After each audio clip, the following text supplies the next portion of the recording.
Hi friends, ರಾಜ್ಯ ಸರ್ಕಾರ ಸಂಸದರಿಗೆ ಕಾರು ಕೊಡಿಸಿದ್ದು ಯಾಕೆ? ಸರ್ಕಾರದ ದುಡ್ಡಲ್ಲಿ ಹೊಸ ಕಾರು ಖರೀದಿಸಬಹುದಾ? ಸಿದ್ದು ಸರ್ಕಾರದ ಕಾರು ಭಾಗ್ಯದಿಂದ ಖರ್ಚಾಗಿದ್ದು ಎಷ್ಟು ಕೋಟಿ? ಯಾವೆಲ್ಲ ಸಂಸದರು ಸರ್ಕಾರಿ ಕಾರು ಸ್ವೀಕರಿಸಿದ್ದಾರೆ? ಎಲ್ಲವನ್ನು ಈ ವಿಡಿಯೋದಲ್ಲಿ ಹೇಳ್ತೀವಿ. ಅದಕ್ಕೂ ಮುನ್ನ ನೀವಿನ್ನೂ ನಮ್ಮ ಚಾನಲ್ಗೆ ಸಬ್ಸ್ಕ್ರೈಬ್ ಆಗಿಲ್ಲ ಅಂದ್ರೆ ಈ ಕೂಡಲೇ ಆಗಿ ಪಕ್ಕದ ಗಂಟೆ ಗುರುತಿನ ಮೇಲೆ ಕ್ಲಿಕ್ ಮಾಡಿ. ಸಂಸದರಿಗೆ ರಾಜ್ಯ ಸರ್ಕಾರದ ಕಾರು ಭಾಗ್ಯ.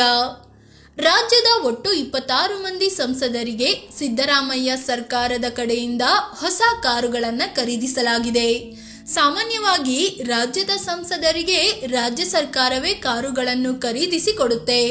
ಹೀಗಾಗಿ ಈ ಪ್ರಸ್ತಾವನೆಗೆ ಸಿದ್ದರಾಮಯ್ಯ ಮತ್ತು ಹಣಕಾಸು ಇಲಾಖೆ ಅಸ್ತು ಎಂದಿತ್ತು. ಅದೇ ರೀತಿ ಈಗ ಸುಮಾರು 26 ಸಂಸದರಿಗೆ ಹೊಸ ಹೈಬ್ರಿಡ್ ಕಾರು ಕೊಡಿಸಲಾಗಿದೆ. ಈಗಾಗಲೇ 21 ಸಂಸದರಿಗೆ ಹೊಸ ಕಾರು ಹಸ್ತಾಂತರ ಮಾಡಲಾಗಿದ್ದು, ಇನ್ನು 5 ಸಚಿವರಿಗೆ ಹೊಸ ಕಾರು ಕೊಡೋದು ಬಾಕಿ ಇದೆ. 26 ಸಂಸದರಲ್ಲಿ ಬಿಜೆಪಿ, ಜೆಡಿಎಸ್, ಕಾಂಗ್ರೆಸ್ನ ಲೋಕಸಭೆ ಮತ್ತು ರಾಜ್ಯಸಭೆ ಸಂಸದರು ಕೂಡ ಸೇರಿದ್ದಾರೆ.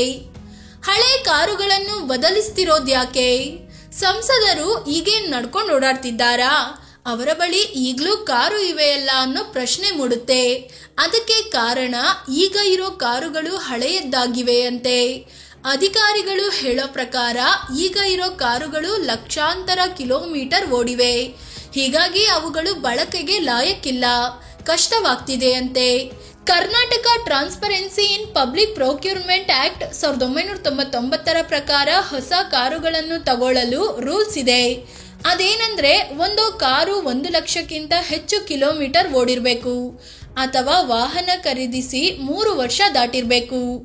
ಆಗ ಮಾತ್ರ ಜನಪ್ರತಿನಿಧಿಗಳ ರಕ್ಷಣೆ ದೃಷ್ಟಿಯಿಂದ ಹೊಸ ಕಾರುಗಳನ್ನು ಖರೀದಿಸಬಹುದು. ಅದಕ್ಕೆ ತಕ್ಕಂತೆಯೇ ಈಗ ಹೊಸ ಕಾರು ಖರೀದಿಸಲಾಗಿದೆ. ಯಾವ ಕಾರು, ಒಟ್ಟು ಎಷ್ಟು ಖರ್ಚಾಗುತ್ತೆ?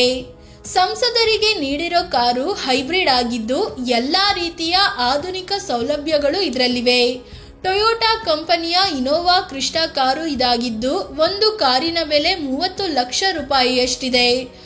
ಒಟ್ಟು 26 ಕಾರುಗಳಿಗೆ 7,80,00,000 ರೂಪಾಯಿಯಷ್ಟು ದುಡ್ಡು ಖರ್ಚು ಮಾಡಲಾಗಿದೆ. ಈಗಾಗಲೇ ಸರ್ಕಾರ ಉಚಿತ ಭಾಗ್ಯಗಳ ಮೂಲಕ ಆರ್ಥಿಕ ಹೊರೆ ಮಾಡಿಕೊಂಡಿದೆ. ಇದರ ನಡುವೆ ಸಂಸದರಿಗೆ ಇಷ್ಟು ದುಬಾರಿ ಕಾರುಗಳು ಯಾಕೆ ಅನ್ನೋ ಪ್ರಶ್ನೆ ಎದುರಾಗ್ತಿದೆ. ಈಗ ಸಂಸದರಿಗೆ ತಗೊಂಡಿರೋ ಕಾರಿನಲ್ಲಿ 7 ಮಂದಿ ಪ್ರಯಾಣಿಸಬಹುದು.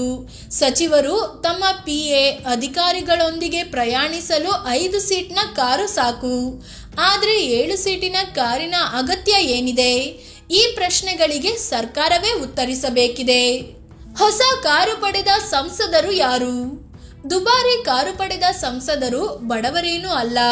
ಕೋಟಿ ಕೋಟಿ ದುಡ್ಡಿರೋ ಸಂಸದರು, ತಮ್ಮದೇ 10 ವಾಹನಗಳಿರೋ ಸಂಸದರು ಕೂಡ ಸರ್ಕಾರದಿಂದ ಕಾರು ಪಡೆದಿದ್ದಾರೆ. ಲೋಕಸಭೆ ಸಂಸದರಾದ HD Kumaraswamy, Kumar Nayak, Tejasvi Surya, Kota Srinivasa Poojary, Sunil Bose, Radhakrishna, Shreyas Patel, Mallesh Babu, Rajashekar Hitnal, Shobha Karandlaje, V Somanna, doctor K Sudhakar, Prabha Mallikarjuna, Vishweshwara Hegde Kageri, BY Raghavendra, E Tukaram, Priyanka Jarkiholi, Basavaraj Bommai, Brijesh Chowta, Govinda Karjol, Ramesh Jigajinagi, Yaduveer ಒಡೆಯರ್ಗೂ ಹೊಸ ಕಾರು ಖರೀದಿಸಲಾಗಿದೆ. ಅದೇ ರೀತಿ ರಾಜ್ಯಸಭೆಯ ಸಂಸದರಾದ ಸೈಯದ್ ನಾಸೀರ್ ಹುಸೇನ್, GC ಚಂದ್ರಶೇಖರ್, ಈರಣ್ಣ ಕಡಾಡಿ, ಸುಧಾಮೂರ್ತಿಗೆ ಹೊಸ ಕಾರು ಸಿಕ್ಕಿದೆ. ಫ್ರೆಂಡ್ಸ್, ರಾಜ್ಯದ ಪರಿಸ್ಥಿತಿ ಎಲ್ಲರಿಗೂ ಗೊತ್ತಿದೆ. ಸರ್ಕಾರ ಕಾರು ಕೊಟ್ರೆ ಅದು ಜನರ ದುಡ್ಡಲ್ಲೇ ಕೊಡೋದು ಅನ್ನೋದು ಕೂಡ ಗೊತ್ತಿಲ್ಲದೆ ಇರಲ್ಲ. ಆದ್ರೂ ಈ ಜನನಾಯಕರು ತಮ್ಮ ಬಳಿ ಕಾರು ಇದೆ, ಹೊಸ ಕಾರು ಬೇಡ ಅಂತ ಹೇಳಬಹುದು. ಆದ್ರೆ ಜನ ಅಂತ ಉದ್ದುದ್ದ ಭಾಷಣ ಬಿಗಿಯೋ ಇವರು ಯಾರೂ ಕೂಡ ಸರ್ಕಾರದಿಂದ ಸಿಗೋ ಯಾವುದೇ ಸೌಲಭ್ಯವನ್ನ ಬಿಡೋದಿಲ್ಲ. ಈ ಬಗ್ಗೆ ನಿಮಗೇನು ಅನ್ಸುತ್ತೆ ಅಂತ ಕಾಮೆಂಟ್ ಮಾಡಿ ಹೇಳಿ. ಅದೇ ರೀತಿ ನೀವಿನ್ನೂ ನಮ್ಮ ಚಾನಲ್ಗೆ ಸಬ್ಸ್ಕ್ರೈಬ್ ಆಗಿಲ್ಲ ಅಂದ್ರೆ ಈ ಕೂಡಲೇ ಆಗಿ ಪಕ್ಕದ ಗಂಟೆ ಗುರುತಿನ ಮೇಲೆ ಕ್ಲಿಕ್ ಮಾಡಿ. ಧನ್ಯವಾದ.